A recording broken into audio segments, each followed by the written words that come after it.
Welcome to the Fantasy Boardroom. We are live here for another episode of the Fantasy Boardroom. Welcome. I am your host, as always, Tycoon, and week 4 is in the books. Week 5 is upon us, and tonight is largely just going to be kind of a little bit of a freestyle, so to speak.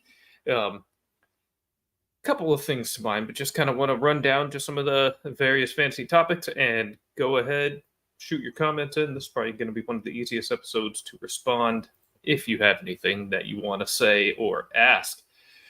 But we will begin first.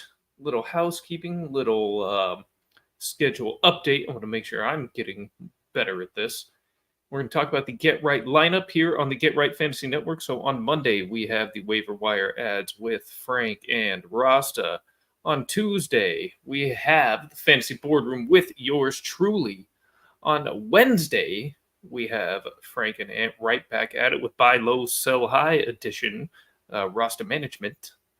And on Thursday, we have the Extra Point with Phil Ruskin. On Friday, we have the Start Sit Show Part 1. That is with Mike, our classic Mike, and Phil. Or I'm sorry, not Phil. Kendall. And my apologies, folks. And in the evening, we have Phil and Ant back at it with the second half of the games. And on Sunday, of course, Classic Mike does our active, inactive, start, sit questions. Everything you need to know leading up to Sunday kickoff. So that's where we're at with the schedule.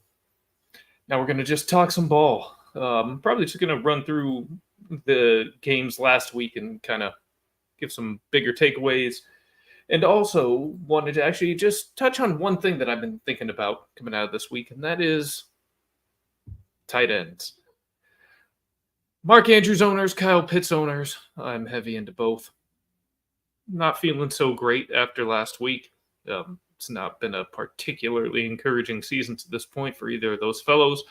And I see a lot of people discussing dropping these guys. Now, based on performance, I can kind of understand where people are coming from with that. And if you have, in particular, either Tucker Kraft or K-Dot out there on the waiver wire, I could see why those guys might be potentially attractive. But what I'm going to say is just stick with your guys, man. If you have Andrews, if you have Pitts, stick with them. And the reason I say that is the position as a whole is a complete disaster. So really, apart from, again, potentially Kraft or Otten, which is a streaming option, sure, fine, whatever. Who are you replacing them with? Who's even out there? So for me, and as a general principle in fantasy is, you want to chase ceiling. You want to go for upside, especially at a position like tight end. And Mark Andrews and Kyle Pitts, if you have them, are still the players that you have available that represent that the most, given talent, team, role. Now, I know there's questions about those things, especially heavy run scripts for the Ravens, really hurting Andrews. Kyle Pitts, frankly, and I hate to admit this as a guy who believes in Pitts, but just hasn't looked very good. So Andrews, he's still separated. He can still do it. He's fine. He's just has to get the ball thrown his way. So stick with your guys. Stick with the guys that offer you real upside. All right, so going through the games last week, Cowboys, Giants. Unfortunately, the thing that I most take away from this game is that Malik Neighbors left the game with a concussion late in the game after yet another outstanding performance. May he soon get back to health. And when he does, I mean, the guy is unbelievable. He is a surefire wide receiver one anytime he steps onto the field. I feel very good. Just love everything I've seen from him. Rico Dowdle is potentially useful. Zeke is just done. So Dowdle might have some appeal, but the Cowboys have been underwhelming as a whole. The offense a little underwhelming outside of Dak. So I'm not really loving. Well, CD had a big game in this game, but it's the Giants, so we got to take that with a grain of salt. And obviously, you're always going to play CD Lamb as well. That's not even a question. But you're still not just loving what you're seeing out of the Cowboys. So it's kind of ugly with them. With the Giants, yeah, it's just really the neighbor show. Singletary finally had a down game. He's been surprisingly, I mean, as a guy who was in on him, surprisingly useful and solid to start the year. And I think he'll pick that back up. Just not a very good game for him. We had the Bengals and the Panthers, which I was secretly hoping that the Panthers would win, expose the Bengals as frauds, but the offense for Cincinnati really woke up. Joe Burrow, Jamar Chase, tremendous. Zach Moss looking really, really good. I was on the Chase Brown side of this, so that was one I was wrong. I think Moss is definitely the guy you want moving forward with little question. And perhaps the biggest takeaway that I have from this game, and the one that I'm most excited about, is that with Andy Dalton, man, Deontay Johnson, boom. Absolutely what you were hoping for when you drafted him. I was hopeful that Bryce Young would be able to do this. But with Dalton, he is locked in on Deontay. It's a beautiful thing, especially in PPR leagues. So you really have yourself a probably really solid wide receiver, too, as long as Dalton's in there, that you got at a nice spot in the draft with Deontay Johnson. And if there's anybody in your league, or if you need wide receiver help, maybe you're dealing with some injuries, you can try to go after somebody. Now, I know after a couple of strong games, it's going to cost a little more, but I still think it's a case of buying somewhat low because I still don't think he's command a crazy price. I mean, he's Deontay Johnson. So if you need to fill a hole in your wide receiver core, Deontay is a guy I would target. The Saints and the Falcons, well, we already talked about Pitts. Continue to roll with him. And I say the same thing about Drake London. Darnell Mooney is killing me. Kirk Cousins is killing me. It's, it feels like we're still just watching the same old Falcon. So it's not really what we hope for with these weapons really getting a real QB, because we're not really getting the full Kirk Cousins so far. Hopefully he can get back to looking strong, because it hasn't been pretty so far. They did escape with a gritty win there, though. I mean, on the Saints side of things, decent game for Olave. I think he had 87 yards, 88 yards, somewhere in that range. So that was nice to see him a bit more heavily involved. Taysom Hill stealing a couple of touchdowns, which fantastic as far as I'm concerned, because I need him in a few spots. Some deeper leagues, one league where I'm just destroyed at tight end, and a little bit of best ball. Taysom's a guy that should never be on waivers, really, though. He should be rostered, even if he never really gets started. He's just one of those guys, again, I would prefer over most non-drafted tight ends, or all non-drafted tight ends, really, because that weekly upset, he could just steal a couple of touchdowns. Jaguars and Texans. Man, the Jaguars really had a chance to win this game. Absolutely blew it. Trevor Lawrence still does not look good, and really starting to have to wonder how good he actually is. For fantasy purposes, though, it's not very, and outside of Superflex, you're kind of staying away. Arrow pointing down for my boy, Travis Etienne. Damn, man. I really hate that he hasn't been looking, but the team's been looking poor. I mean, I don't think he's necessarily looked bad, but the results really have not been there with the lack of team success.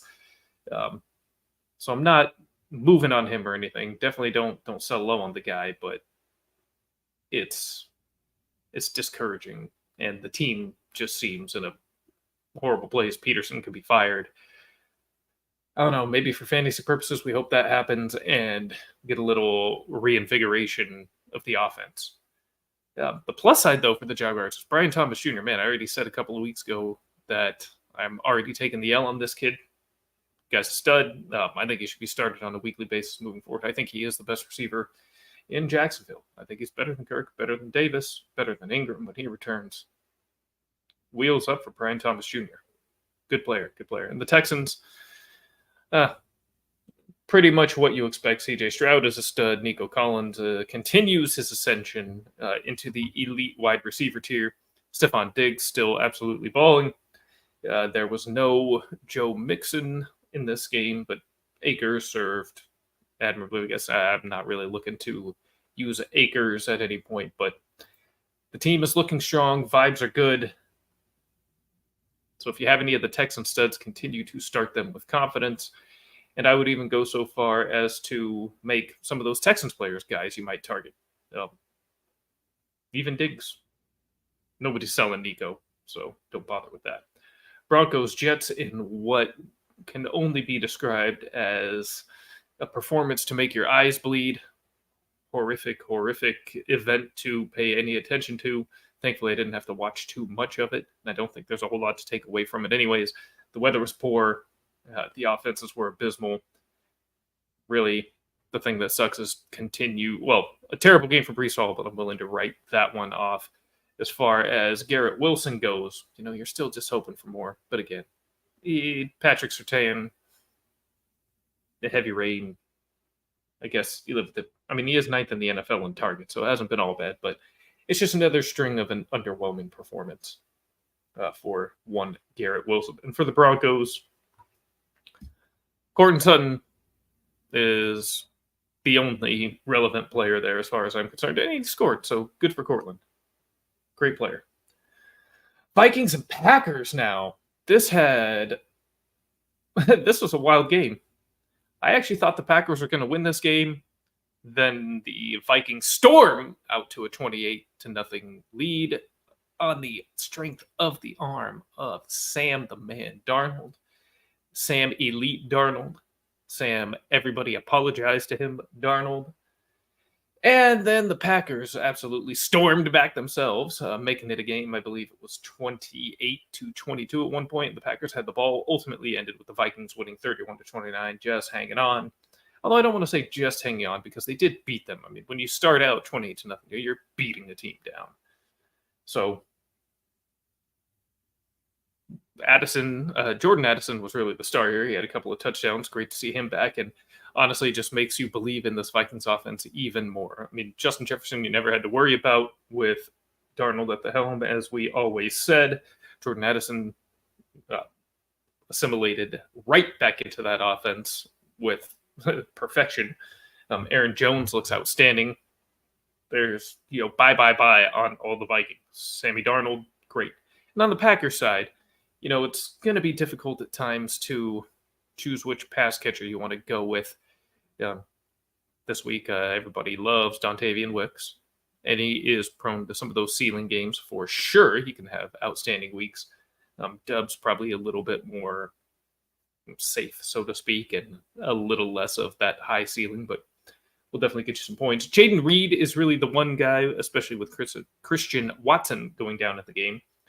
Jaden Reed is the one guy I would probably start on a week-to-week basis in a managed league with the most confidence.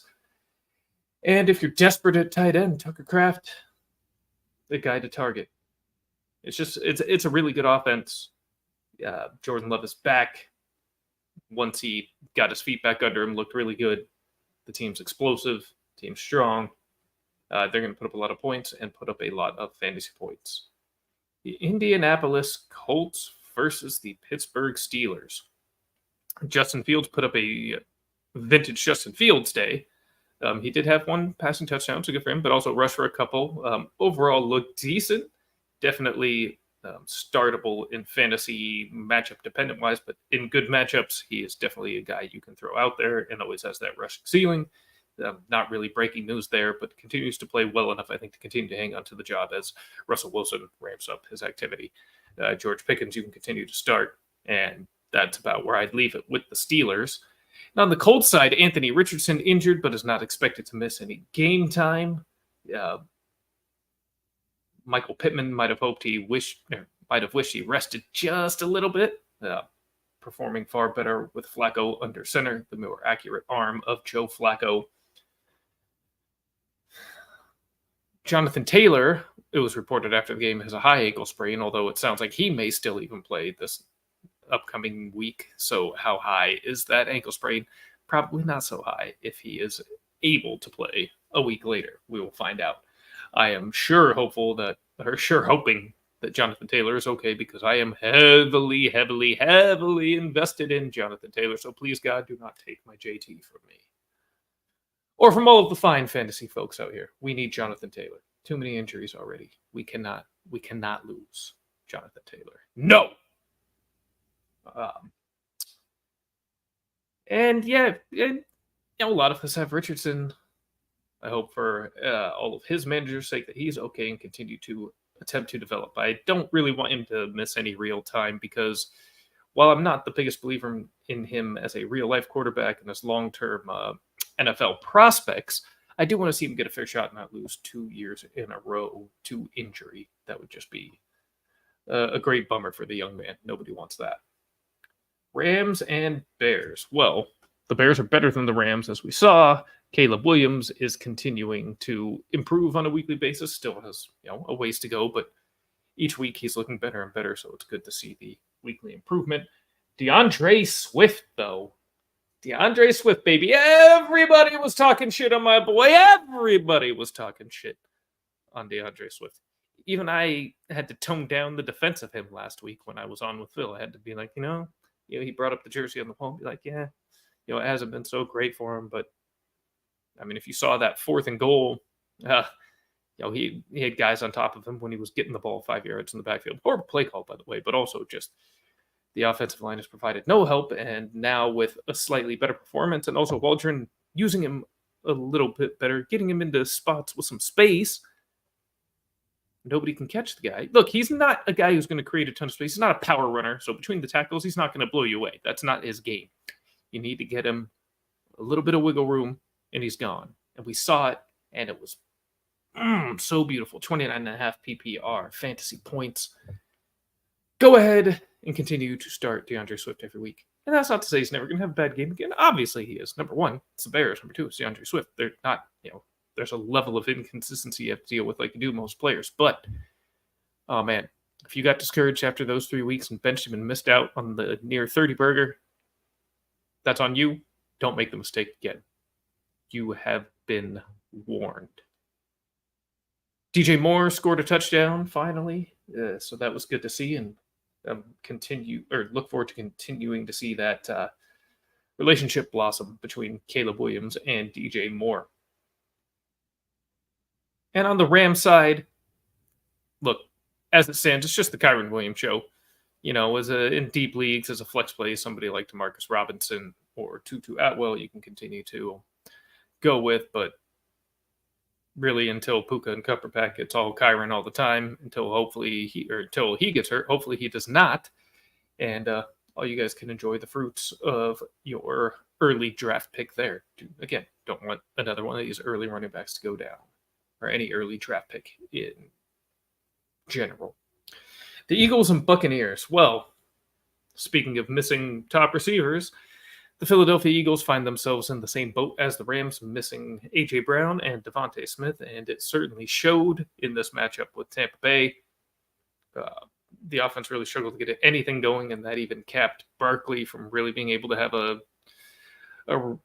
good day. He had a 59-yard run that kind of saved his day. Overall, the offense stunk, the Eagles stunk. They got absolutely dog-walked by Baker and the Bucs. And on the flip side, continue to start these beautiful Buccaneers, baby. Baker every week, Mike Evans every week, Chris Godwin every week. And soon, we're going to be saying Bucky Irving every week. But for now, it still is Rachaad White every week. And woefully inefficient, but he's still getting enough volume that he's worth it. So until that role flips a little bit more, every week with the Tampa Bay Buccaneers. Patriots and Niners, things are right in the world again with the 49ers putting a whooping on an inferior opponent. Brock Purdy looks absolutely outstanding. Debo looked good. Juwan Jennings, another really solid day. Brandon Ayuk, still looking for more out of him. And that's where I want to stop and throw it to you here. That one is coming. Brandon Ayuk is coming. I don't know if it's going to be this week. I actually think it really might be. So I implore you, anybody, if in your league you sense that your Ayuk owner, if he's either, 1-3 or just you sense he is frustrated with what he's been getting out of Ayuk, try to buy low on this guy. I think the frustration is still there and still very real. I think he's attainable. In fact, when we're done with the show, I'm going to be doing the same thing. They just paid him $30 million per year.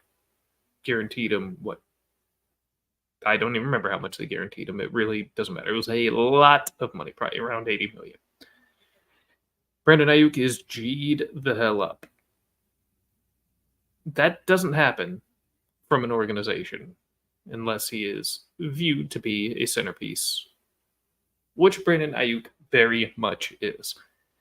And we know from the last year and a half that him and Brock have very good chemistry. So it will come together. I still think a lot of what we're seeing is him just kind of being, frankly, he's acted like a bit of a clown and a diva, even in his return at times. So it's kind of annoying. But still, no training camp, no preseason, no nothing. But yeah, especially with no training camp, man. More rust to shake off.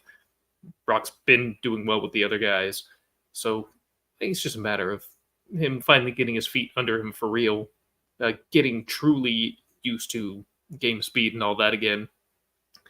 This week may be where it comes together, but soon after. I mean, I'm telling you, this guy is going to deliver in a big, big way. Now is the time to strike and to get him.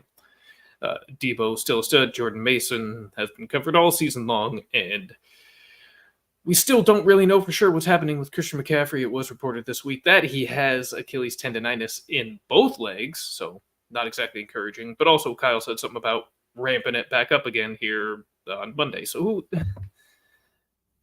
who really knows? Like, my gut feeling, this is just me purely speculating off of no actual facts or information, is that the Niners are probably going to save him until, if in their world, an ideal world, maybe a couple games before the playoffs, so he can get his legs under him a bit before actually attacking the postseason. So I think optimistically, we're looking after Thanksgiving. But we'll see. And until then, though, Jordan Mason going to be an absolute stud. Brock Purdy is an absolute stud. Every part of this offense you want a piece of. Kittle as well. On the Patriots side,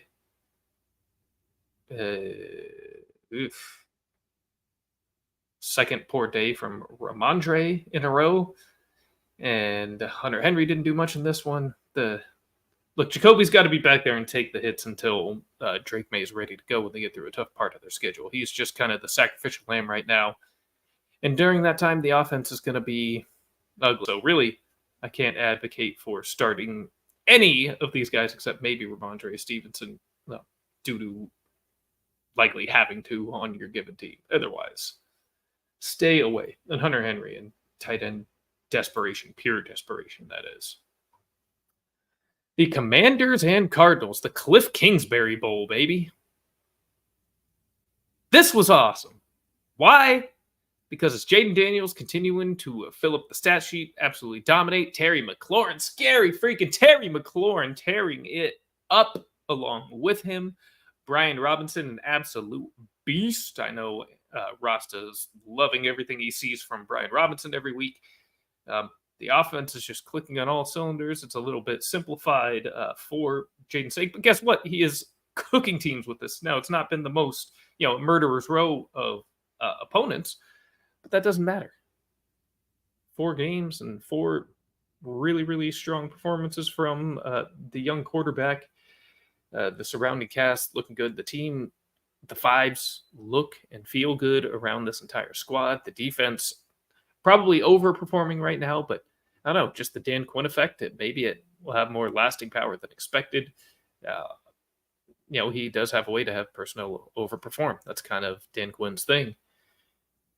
The team just looks good, feels good, is good.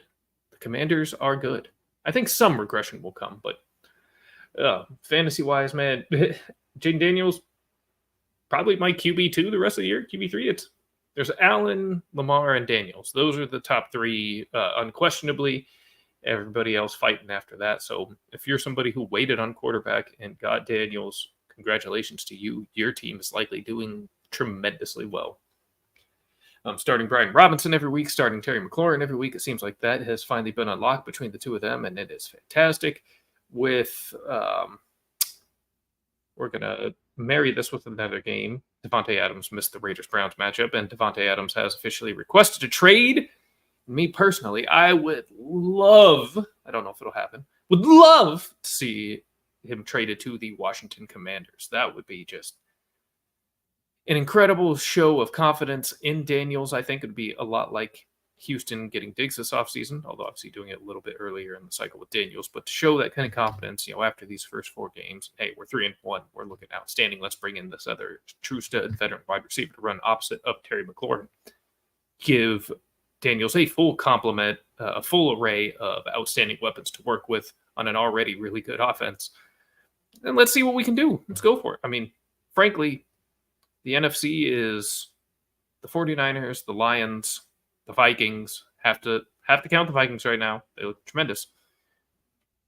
And then it's kind of openish. There's other good, the Packers are good, I would say. The Cowboys are okay, though. I mean, every other team is, notably flawed. The Seahawks, flawed. The Cardinals and Rams, they stink. There's a crack that maybe they could squeak through, is all I'm saying. So if they went after Adams, that would be a lot of fun. They probably need more defensive help, but I don't care. This is a fantasy show, and we're also about real life fun. And what would be more fun than that? On the Cardinals side, kind of a disappointing day, but Marvin Harrison Jr. did score another touchdown. It continues to look good for the young rookie wide receiver, and I think that will continue. Just a tough day at the office here for Arizona. Not going to get any easier this upcoming week with the 49ers. That said, the 49ers defensive unit has also been not up to their usual standards. So, and I swear, Kyler always seems to end up having a good, productive day against the 49ers. The Niners will end up winning that game in all likelihood, but there will be points scored. Kyler and Marvin Harrison will get theirs. James Conner will probably turn in a decent day, as he did here. So I don't think anything changes with the Cardinals. Trey McBride missed that matchup. We'll see if he is back this upcoming week. I wouldn't worry about any of your Cardinals fantasy players. Chiefs and Chargers. Chiefs, man. Chiefs. This was kind of an ugly game too, actually. Did not really love this one. Kind of just a grinding type of Harbaugh game, that's for sure. Ladd McConkey, though, scored. Beautiful. And love to see him continue to play really well. I think Ladd is unquestionably the number 1 receiver on that team. J.K. Dobbins still the lead back there. But yeah, just kind of a rough game. Herbert's still very clearly hobbled. And I think that's really hampering what the offense can do as a whole. But encouraging, again, for another rookie wide receiver. So between Neighbors, Harrison, Worthy's had his pops. We haven't even got... Worthy in this game scored. So Worthy scored. He's popped. Brian Thomas Jr. It's been an outstanding year for the young wide receivers in this league. And I think pretty much all of these guys, and with Rice likely to miss extended time, it's possible he did not tear his ACL as was initially feared and reported. But it seems like that may not be the case, so we still don't know how long Rice will be out, but he's almost certainly going to at least go on IR with the intention to return, you would think. And so he'll be out at least 4 weeks. Hollywood Brown is out. So really, I think this helps Kelsey the most. So those Kelsey owners are about to really see an uptick in points from one Mr. Taylor Swift. But I think the other beneficiary, of course, or at least the guy that's going to have the biggest opportunity coming from this will be Xavier Worthy. So while Rice is out, well, he's a guy who would have, desperation, flex play beforehand, just if you need to have a guy to try to hit a home run to beat a tough opponent. Now start him every week until Rice returns. Browns and Raiders, not a whole lot to say. Should have had, I think it was the damn near 80-yard touchdown from Amari Cooper that was called back on a horrible holding on. Just egregious job by the officials. So we were robbed of a huge Amari Cooper day. And then the ugly side of Amari Cooper, big drop that ultimately ended up in an interception for the Raiders. The Raiders pulled off the win here. Deshaun Watson still looks not good at football anymore. Dave Njoku is still out. It was kind of ugly. I mean, I'm still going to start Cooper every week because he's Amari Cooper, but otherwise it's... And Ford probably most weeks just because he is a starting running back, except Nick Chubb was activated with the intention to return, or is allowed to return to practice. So I think he's got 21 days to be added back to the active roster. So expect that to happen in the next couple of weeks. And when Nick Chubb does get back, look, I don't care about the injury. I don't care about anything. Nick Chubb is a different animal, man. Kind of not human at times. He, not really in terms of playing style, but in terms of just being an absolute beast of a man. It reminds me a lot of Adrian Peterson. Again, just not really human. So when he comes back, man, I'm not even going to hesitate. I don't need to see a week of him doing something. If I took the chance in the league, to stash him for a few weeks with hoping I'm getting starting Nick Chubb mid-season, I am not waiting to pull that trigger. No hesitation. Put him right back in. And if you did the same with Nick Chubb, show some confidence and conviction in the decision you made and start Nick Chubb when he returns. So that's the outlook for the Browns and the Raiders. It's just outside of Brock Bowers, a complete shit show.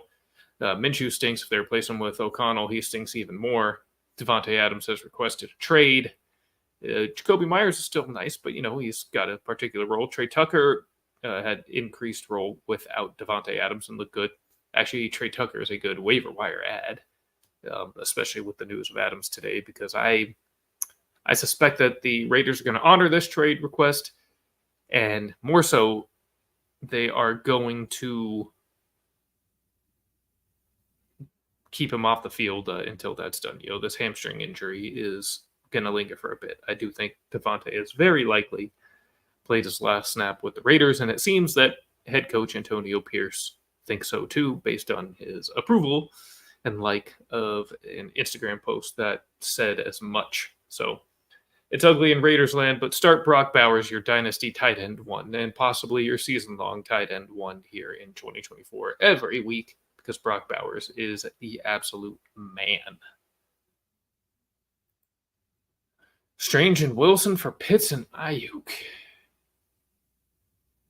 I would want the Pitts and Ayuk side. But man, Wilson is another guy I think that actually is a decent buy low. I think people are getting frustrated with him as well. But again, 9th in the NFL in targets, so he's getting targeted, at a top 10 rate. Unless Adams gets traded there as part of his trade request, so I actually might want to see what happens with Adams, because I think the Jets are one of the primary candidates, if not the leading candidate, to make that deal. Make sure Adams doesn't get traded there before. So I actually might even get out in front of this, and yeah, I would trade Strange and Wilson for Kyle Pitts and Brandon Ayuk. I absolutely would. I mean, in most cases, I'm saying ride out Wilson if you have him, because better days are ahead. Again, unless Devontae Adams comes to town. But I really, really think we're primed for a big Ayuk bounce back in the extremely near future. And Pitts, well, it can't get any worse than 0, so whatever. And Strange, it's going to be a roller coaster with him as well. And again, the weekly ceiling, not quite as high.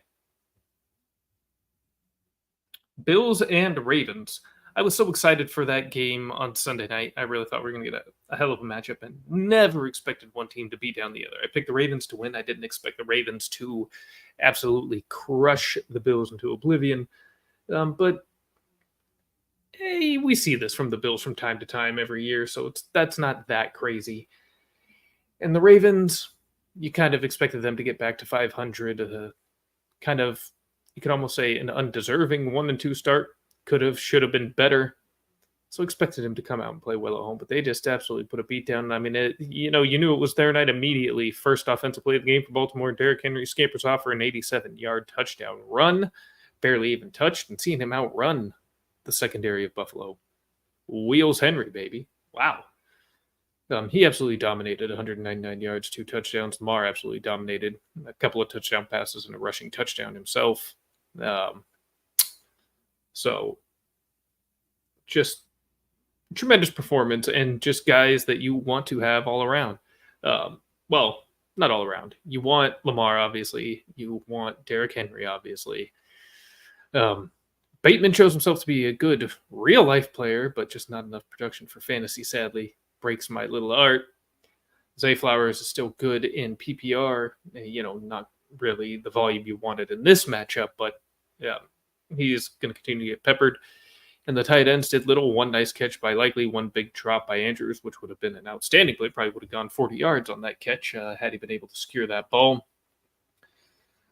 So keep starting Mark Andrews and wait for the payoff. And the rest of the guys, you know, too. And the Bills, just an off day. Don't even worry about it. You don't need to worry about Josh Allen. Don't need to worry about James Cook. Dalton Kincaid was actually decent in that game. So don't worry about him. Keon Coleman, I still don't really buy. Made a nice catch, but I think it was an even better throw by Josh Allen. Khalil Shakir is, I think, still the top receiver in that group and the one guy I want. And probably, again, if you need to trade for wide receiver help, that's a guy that's probably somewhat affordable. And a guy I wouldn't mind plugging a hole with. Seems to be the apple of Josh's eye in 2024. You already have Mason and Debo, if you accept Pittsburgh, so Debo, again, Mason. I don't know if I want. Yeah, I don't love three players on the same team, so in that case, maybe not. Or maybe before you accept that, before you accept that deal, see if you can make a move. I don't know. See, maybe you can get a nice return for Debo and diversify that a little bit. Bring an Ike at a good price, and then see if you can get Debo sold for a nice price. Kind of mix up the team a little bit. But yeah, I would be much less aggressive about this if you already have Mason and Debo. In season long, I don't really love that many players on the same team. That triple stack, so to speak, is much more valuable in large field tournaments, not so much your 12-teamer. Titans, Dolphins, look, we're not going to spend much time on this. The Dolphins are seemingly unusable until Tua returns, but I'm probably still not going to bench Achane or Tyreek Hill, but everybody else, Waddle or Jonnu Smith or any ancillary player there, forget about it. And if Achane gets hurt, I'm not starting Wright or Jeff Wilson or even Mostert if he comes back before Tua does. So, yeah, Achane, Tyreek, and nothing else. Just absolutely hideous. And on the Titan side, I guess the running backs continue to provide intrigue. I mean, on a week-to-week basis, I probably still prefer Pollard over Spears, but probably both flex-worthy guys each week. Don't really have a lot of interest in the receivers. We'll see if Rudolph keeps his job for a little bit, because I know Levis exited because he landed on his shoulder and injured it, but it also seemed like he could have gone back in. The coach just decided, nah, we are good because you are not. Not at football anyways. So, which is a bummer. He's fun to watch, but yeah, Will Levis stinks. Mason Rudolph also kind of stinks, so I'm not really excited about any of them, but enough volume for the two backs. It just depends on who scores a touchdown on the given week as to who's going to be more valuable, but I like them both. And Seahawks-Lions, probably the game of the week. Absolutely outstanding matchup, and again, one that gives... This is the kind of football I want to see. Not necessarily lack of defense, but just incredible offense, big plays, hard plays. Some of these runs by David Montgomery, man, the long play to Jameson Williams, some of these passes to DK. Gino was dealing. Fun. Amon-Ra tossing it to Goff. Outstanding. Beautiful stuff. The Detroit special. So this is just one that kind of confirms for you that you want all the offensive players from these teams. Jared Goff, hell yeah. Jahmyr Gibbs, David Montgomery, hell yeah. Amon-Ra St. Brown, hell yeah. Jameson Williams, hell yeah. I mean, he's definitely going to have down weeks, and he's a guy I'm least excited about, but kind of like Worthy, that big play is on the table any given time. So if you need that home run swing potentially in your lineup, that's the way to go. And on the Seahawks side, Gino in one QB, whatever, but still, the volume is there, We dropped back, I think, 61 times last night, whatever. Absolutely insane. DK might finally have this might end up being one of the best years of his career. We shall see. But DK looks outstanding out there. We're finally seeing Jackson Smith and Jigba, JSN, emerge, which is wonderful. And Lockett still got it. Kenneth Walker, absolute stud. And I think, they must have been somewhat impressed with what they saw. I mean, I think they already knew what they had, but realized they still need to work him on the field more. And that is Zach Charbonnet. Had a handful of really big plays in last night's game with Detroit. So these are all guys that you want to have on your team, and almost all of them start every single week. Absolutely love him. Amon-Ra back into his elite tier, man. DK, probably a wide receiver one the rest of the way. Top 12 for him. Yeah, Kenneth Walker, just beautiful. Not going to get a hat trick and touchdowns every week, but you just love to see these dominating running back performances. It's so much fun.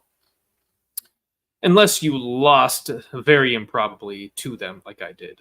Kenneth Walker, Jahmyr Gibbs caused me to lose almost sure thing wins last night. So that was a bit of a stinger, but it is what it is.